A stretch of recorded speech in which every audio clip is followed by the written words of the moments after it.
Okay, have and have not fans, it's that time to do an episode review on last night's episode. I know I did get the webcam last week. I actually set it up last night at 3 o'clock, but I wasn't able to watch it. Long story short, I had a ton of homework I had to get done. I couldn't watch the actual episode until like 12:30, 1 o'clock. I was going to do a video right then and there, but I had to go to sleep, and I would do the webcam video now, but I only got about 3.5, 4 hours sleep. I look awful right now. Hopefully my voice isn't too shot because, again, I work in a call center. I just got off like an hour ago, so I said, you know what? I owe you all a video, so it's time to jump right into this thing. I mean, I was sleepy, but the episode drew my attention. It was great. Honestly, it's hard for me to pick what episode I like better, this week's or last week's episode, just because, again, I felt like the pacing was pretty darn good. I mean, there were enough scenes that I can count on my hand, really. It didn't jump across the place too much. You had Catherine and Hannah talking, pretty much.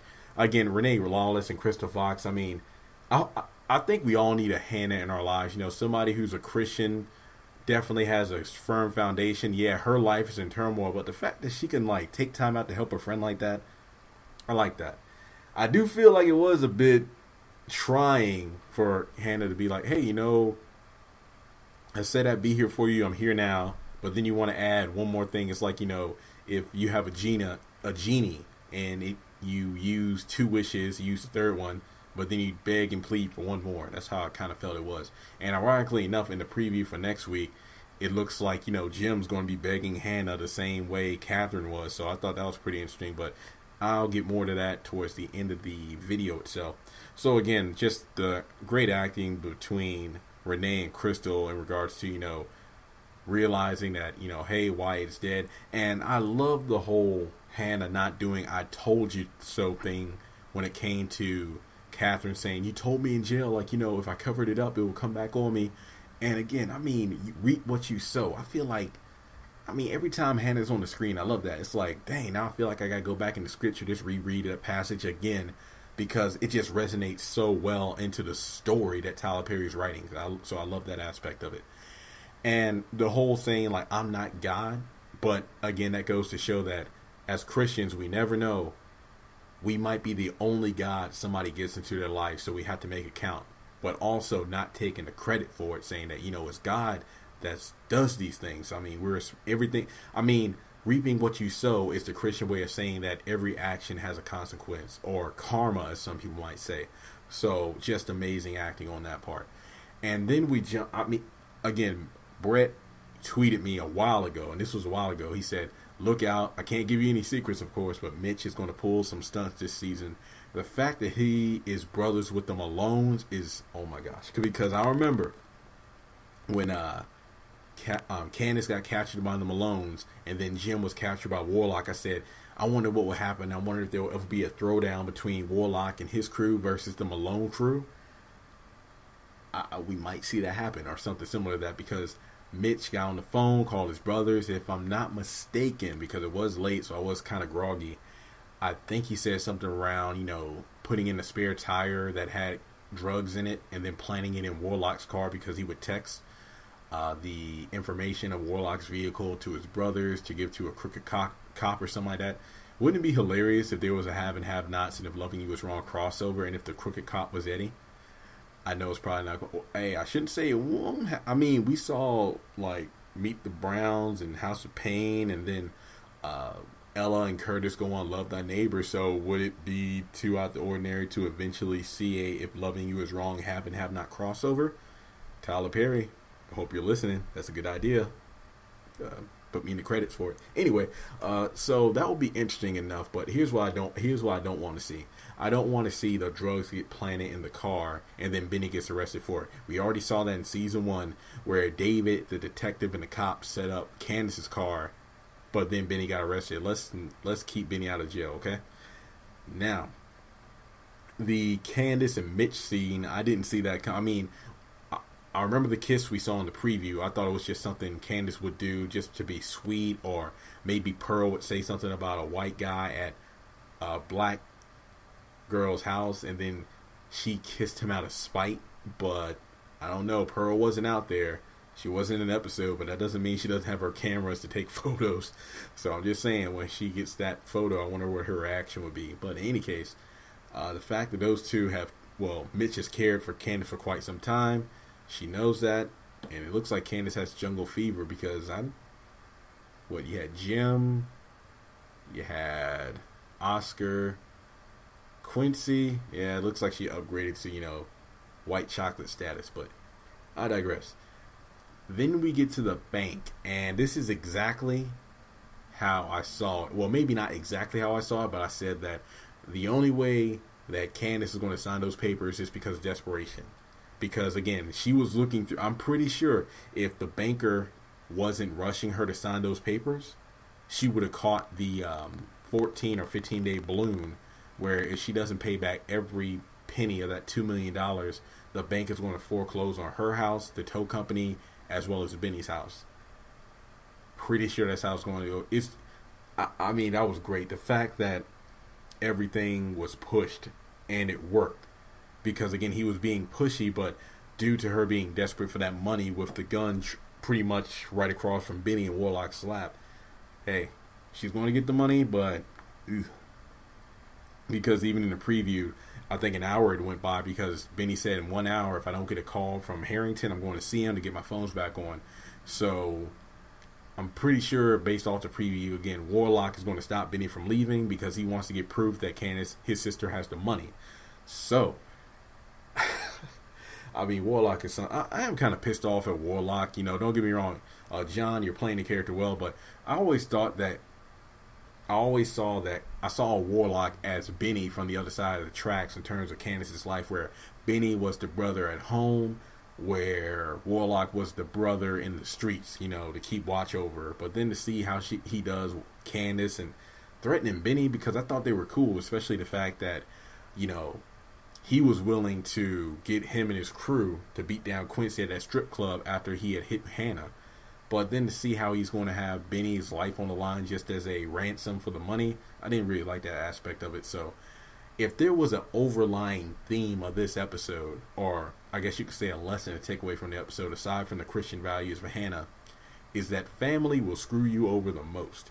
That goes for the speech between Mitch and Benny about, oh man, he's family. Don't be talking about my family. War would die for us. And yet he's the one who has a gun right across the desk from you. While Mitch, on the other hand, true, he's with the Malones, but he seems like a real friend, That's probably why there's animosity between him and War, because of the Warlock versus Malone's crew. I'm telling you, if there's some kind of gang war that goes down, that would be amazing. And then you get to the point where, wow, I guess you could say the best part of the episode, I believe, it's just, this episode was great. I'm just trying to figure out what to talk about next. You have the Jeffrey and Justin. Maybe he's pissed to the point, of course, Veronica, pissed him off that he doesn't want anything to do with Justin. Or I don't think that's the end of the Jeffrey Justin thing in terms. I don't know so much about the sex, or as the fact that his wife is the judge over Veronica's case. And I don't know. I really think that Jeffrey and Justin will plan out something in the future to, take down Veronica. That's pretty much all I had to say about that part. When he said, you're acting like a girl, and it's like, oh, well, at least I wasn't screaming like one. That was a good line, Galvin. Okay, so then we get to Veronica. Wow, Veronica is like, I even made a video all about Veronica because Angela Robertson posted a picture and multiple choice question on Facebook about the behavior of Ice Cream Veronica has escalated because she is A, cray-cray, B, drug and alcohol addicted, C, just evil for no reason, D, completely unable to deal with losing control of others, or E, all the above. I'm making a separate video with my answer to that, and I want to send it to Angela. Hope you all watch it as well. This is why you need to subscribe. That way you'll be able to get the update as soon as I post it. I'll be posting that later today or early tomorrow morning, depending on how soon I can get this on the air. When Jeffrey pulled up and saw the blood of Maggie, it's like, oh damn, well, that was my dad's only chance of happiness with a woman. He gets in the house, and then we get back to season 2 Veronica and Jeffrey interaction, because season 1 it was hinted at how harsh she could be, but season 2 was pretty much full on. you know what? Stop acting like a girl. Stop dressing like one. Be a man. This is getting good. I love that. I love that. And we're getting back to that. I mean, this. She has to be on some kind of pills or drink. She is delusional. She is delusional. The fact that she has the baby room set up with Melissa and Jeffrey, and got the ring. Then Melissa. Oh, hey, good to see you, Antoinette, again. I'm glad to see Melissa back on the screen.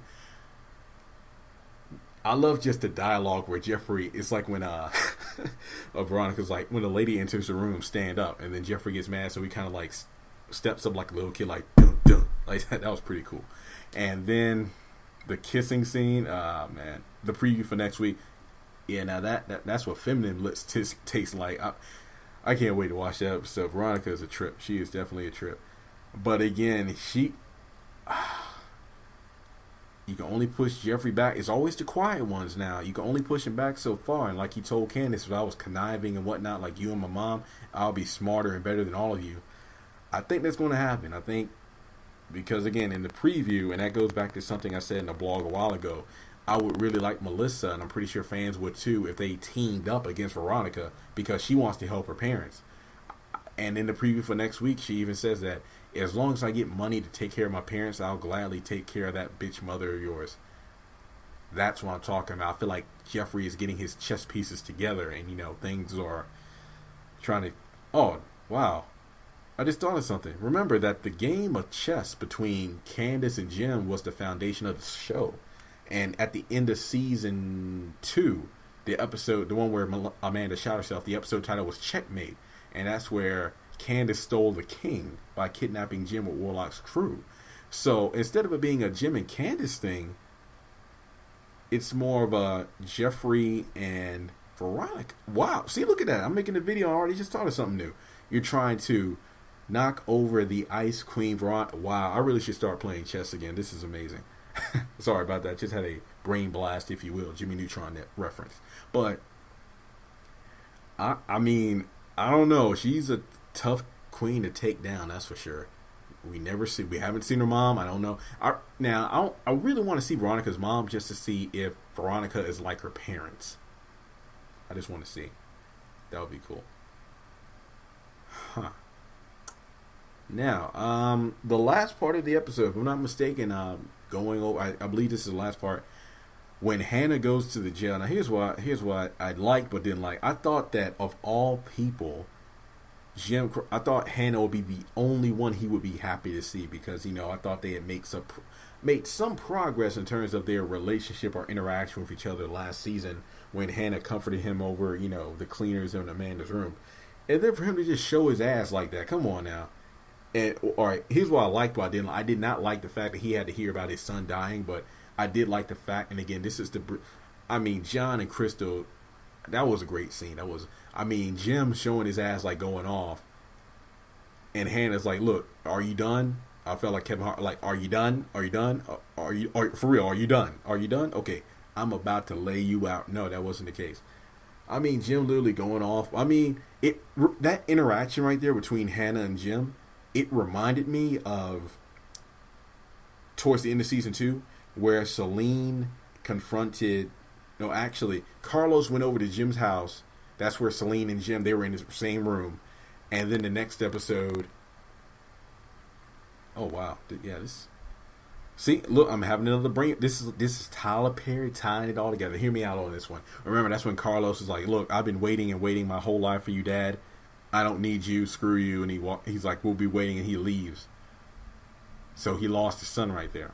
And then Celine tells him, "We never wanted anything from you but your love, attention, and time."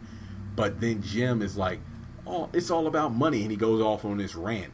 Now, the reason he most likely did that is because of everything he's went through with Candace and everything up until that point in season 2, where everybody he interacted with wanted something or tried to use him or blackmail him for something. He assumed that Carlos and Celine were trying to do the same, but that wasn't the case, because he only came in love to get time and attention from his dad, and he lost his son when he walked through the door. Now you move on to where we are in season 4. Hannah comes through the door to talk to Jim, and again, it's out of Christian love, like out of respect to the respects and wishes of your wife. I want to tell you your son is dead, because You lost his son. What did Jim do? He showed his ass. He went on a rant because he assumed that Hannah was trying to blackmail him soon. Tyler Perry, brilliant writing. See, fans, seriously, see how everything is wrapping together. And then when he broke down, he's not going to break down in the next week until the next episode. I wonder what favor or the one thing he wants Hannah to do. That's what I'm trying to figure out. So again, wow. Again, great episode. I can't wait until next week. When we get a extended you know how it's, well, at least for me, when they put it on YouTube, like the 30 or 22 second teaser for next week's episode. Once that comes out, I believe it'll come out either tonight or on Thursday. I'll be sure to do another video of my predictions about next week's episode. But again, fantastic episode. Please subscribe, comment, like, and again, let me know your thoughts. I enjoyed the episode. I'm pretty sure you all did because I was reading through Twitter and it was just amazing. So I will see you on the next video, and wow, let's just try to hang in there until next week.